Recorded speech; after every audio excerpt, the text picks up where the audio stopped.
तो इस मूवी में हमें पुराना जमाना दिखाया गया है जब इंसान केव्स में रहा करते थे, यानी 20,000 साल पहले का टाइम। इस मूवी में उसी जमाने में रहने वाले एक ट्राइब का जिक्र है। इस ट्राइब का लीडर बहुत ज्यादा स्ट्रॉन्ग और ब्रेव था। उसका एक 18 साल का बेटा भी था। उसका नाम केडा था, लेकिन क्योंकि वो भी छोटा था तो उसमें अपने फादर की तरह पावर नहीं थी और ना ही अभी उसे ठीक से शिकार करना आता था। लेकिन उसके फादर यानी इस ट्राइब के लीडर उसे कहते थे कि एक ना एक दिन तो तुम्हें सीखना होगा, क्योंकि तुम मेरे बेटे हो, तुम्हें मेरे जैसा बनना है। पर उस लीडर की वाइफ कहती कि मेरा बेटा भी बहुत छोटा है, इसे शिकार पर मत लेके जाए। तो लीडर उससे कहता कि नहीं, अगर तूफान आने वाला है और सर्दियों में बाहर निकलना बहुत मुश्किल होता है, हम शिकार पर जाएंगे क्योंकि हमें अगले कुछ महीनों के लिए खाना जमा करना है। तो केडा भी हमारे साथ जाएगा। अब ये सब अपनी टीम बनाकर दूसरी तरफ निकल पड़ते हैं ताकि कुछ शिकार करें। इनको काफी टाइम लग जाता है। ये नदियाँ क्रॉस करते हैं, जंगलों में से गुजरते हैं और फाइनली एक जगह पर पहुंच जाते हैं। लेकिन ये लोग देखते हैं कि इनके सामने बहुत सारे जानवर हैं जो कि जंगली भैंसे थे। अब इस ट्राइब का लीडर इन सबको ऑर्डर देता है कि हमें बचना होगा, तो अपने अपने नेज़े इन जंगली भैंसों की तरफ फेंक दो। अब दूसरी तरफ जब उन जंगली भैंसों को पता चलता है कि ये लोग हम पर अटैक करने वाले हैं, तो वो भी इनकी तरफ भागने लगते हैं। वो इतने गुस्से वाले थे कि वो इंसानों को मार ही डालते। लेकिन जैसे ये ट्राइब वाले इनकी तरफ नेज़े फेंकते हैं तो ये सारे डर के भागने लगते हैं। हालांकि ट्राइब वालों ने इनको मारने के लिए नेज़े नहीं फेंके थे, उन्होंने तो सिर्फ इन जानवरों को डराया था कि ये भाग जाएं। लेकिन उनको क्या पता था कि आगे खाई थी। वो जंगली भैंसे इतनी तेजी से दूसरी तरफ भागे कि वो खाई में गिरने लगते हैं। देखते ही देखते उन भैंसों का सारा झुंड खाई में गिर जाता है। लेकिन सबसे आखिर पे इन जानवरों का लीडर होता है जो कि बहुत बड़ा था। वो जंगली भैंसा काफी गुस्से में था। वो तो जंगली भैंसा उसी की तरफ बढ़ने लगता है। वो केडा को काफी जख्मी कर चुका था। अब उस जंगली भैंसे ने केडा को अपने सींगों पर ही उठा लिया था ताकि उसे भी वो खाई में फेंक सके और अपना बदला ले सके। लेकिन लीडर फौरन से अपना नेज़ा उठाता है और उस जंगली भैंसे की तरफ फेंक देता है। नेज़ा तो उस भैंसे को लग जाता है, लेकिन अब देर हो चुकी थी।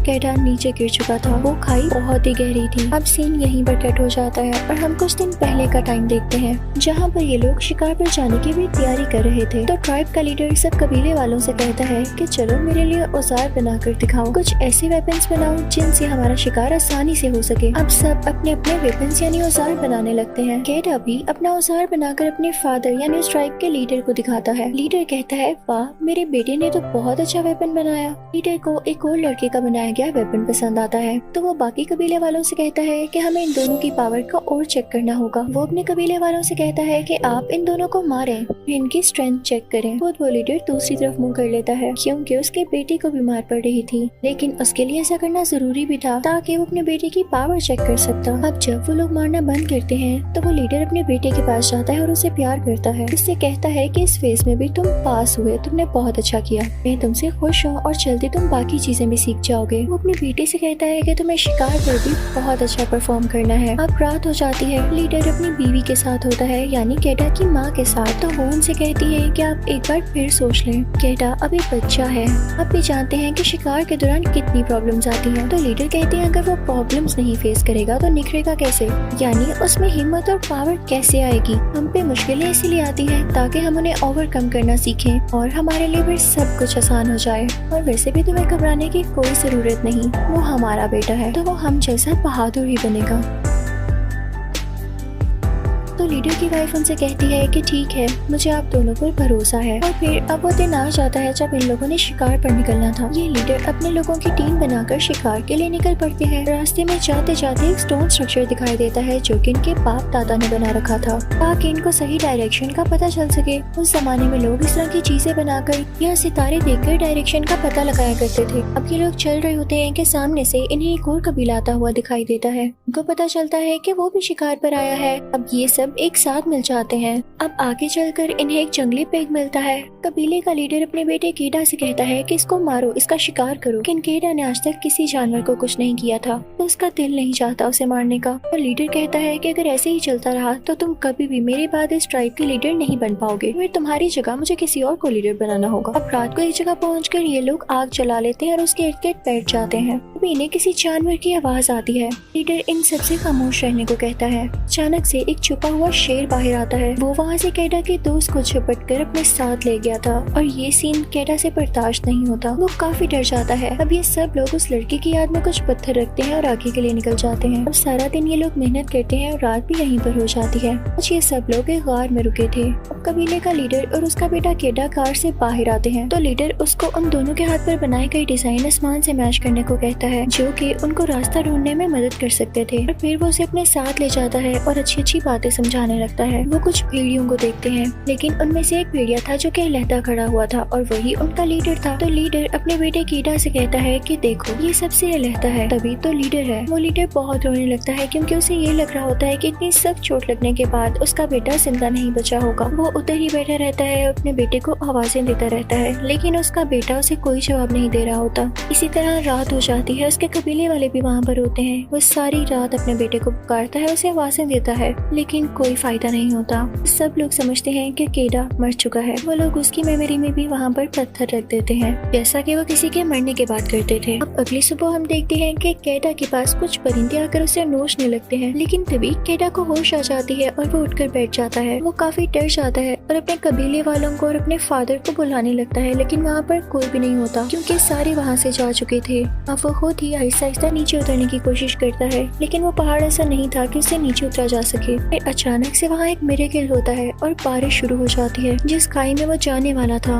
वो खाई पानी से भर जाती है। कैडा को स्विमिंग आती थी तो वो उस पानी में जंप लगा देता है और स्विम करके किनारे पर आ जाता है। इस दौरान वो बेहोश हो चुका था और वो बहता बहता ही यहाँ पहुँच गया था। जब उसे होश आता है तो वो काफी जख्मी होता है। वो अपने पाँव को पास पड़ी लकड़ी और पत्थरों से ठीक करता है और फिर चलने की कोशिश करता है। वो अब ऊपर पहुँच चुका था, यानी उसी जगह जहाँ से वो गिरा था। वो देखता है कि उसके कबीले वालों ने उसे मरा हुआ समझकर वहाँ पर वैसे ही पत्थर रख दिए हैं। तो वो काफी टूट जाता है कि ऐसे कैसे इन लोगों ने मुझे मरा हुआ समझ लिया। वो चिल्ला रहा होता है और इसी की आवाज सुन के वहाँ पे कुछ भेड़िया आ जाते हैं। वो इसकी तरफ पड़ने वाले होते हैं कि तभी ये भागता भागता एक दरख्त की तरफ पहुँच जाता है। कैडा उस दरख्त पे चढ़ जाता है। अब भेड़ियों के डर से वो उस दरख्त से नीचे नहीं उतरता। सारी रात वो उसी दरख्त पर लेटा रहता है। फिर सुबह हो जाती है और उसे प्यास लगने लगती है। वो दरख्त से नीचे उतरता है और पानी भरता है, लेकिन तभी वो भेड़िया उसका पीछा करने लगते हैं। वो भाग कर दरख्त पर दोबारा चढ़ने लगता है, लेकिन वो भेड़िया उसे पकड़ लेते हैं। उनमें से एक भेड़िया उसके पाँव पर काट लेता है तो कैडा उसे मारता है। जो उसके पास वेपन था उसे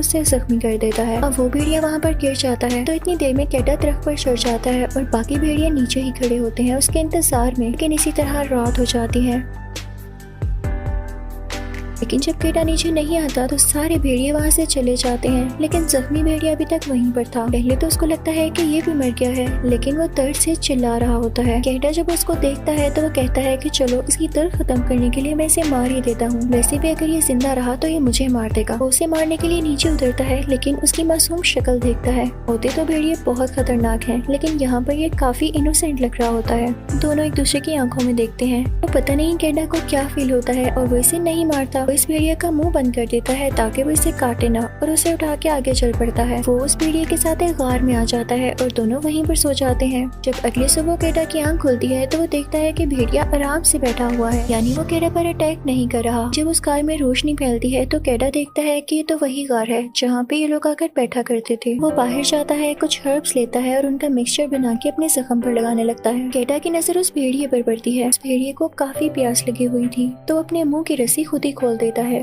पहले तो वो कैडा पर हुर्राने लगता है, लेकिन जब कैडा उसे पानी देता है तो वो पानी पीने लगता है। कैडा पर बिल्कुल भी अटैक नहीं करता। कैडा को भी उस पर तरस आने लगता है। जो हर्ब का मिक्सचर उसने अपने जख्म पर लगाने के लिए बनाया था वो उस भेड़िए के जख्म पर भी लगाता है और भेड़िया भी मजे से लगवा रहा होता है, यानी अब इनमें दोस्ती शुरू हो गई थी। अब इन दोनों को भूख लगने लगी थी तो कैडा बाहर जाता है और एक जंगली रैबिट को पकड़कर उसका गोश्त खुद भी खाता है और भेड़िया को भी देता है। फिर ये दिन भी गुजर जाता है और अगला नया दिन आ जाता है। कैडा उस भेड़िए के साथ उस गार से निकलता है तो वो भेड़िया को फोर्स करता है कि जाओ तुम अपने ग्रुप के साथ वापस जाओ, लेकिन वो भेड़िया तो वहाँ से हिल भी नहीं रहा होता क्योंकि उसे कैडा अच्छा लगने लगा था। तो कैडा खुद ही उसे वहाँ पर अकेला छोड़ के आगे बढ़ने लगता है और चलते चलते उसे शाम हो जाती है, लेकिन उसे काफी देर से ऐसे लग रहा था जैसे कोई उसका पीछा कर रहा है। और जब वो पीछे मुड़ के देखता है तो ये भेड़िया होता है। वो भेड़िया छुप छुप के उसके पीछे आ रहा था। कैडा भेड़िया से कहता है कि ना करो मेरा पीछा। वो उसे डराने के लिए उसकी तरफ लकड़ी भी फेंकता है, लेकिन वो भेड़िया बिल्कुल डॉगिस की तरह उस लकड़ी से खेलने लग जाता है। जब वो भेड़िया वहाँ से किसी तरह भी नहीं जाता तो कैडा उसे अपने साथ ही ले लेता है। अब वो आगे बढ़ने लगते हैं। चलते चलते उन्हें एक वाइल्ड पिग नजर आता है। भेड़िया उसका शिकार करने के लिए उसको टैकल करता है, लेकिन कैडा डर जाता है तो वो लोग उसका शिकार नहीं कर पाते। फिर से वो लोग चलते रहते हैं। क्योंकि इन्होंने अपना शिकार मिस कर दिया था तो आज इन्होंने कुछ भी नहीं खाया था और बेचारे भूखे ही सो जाते हैं।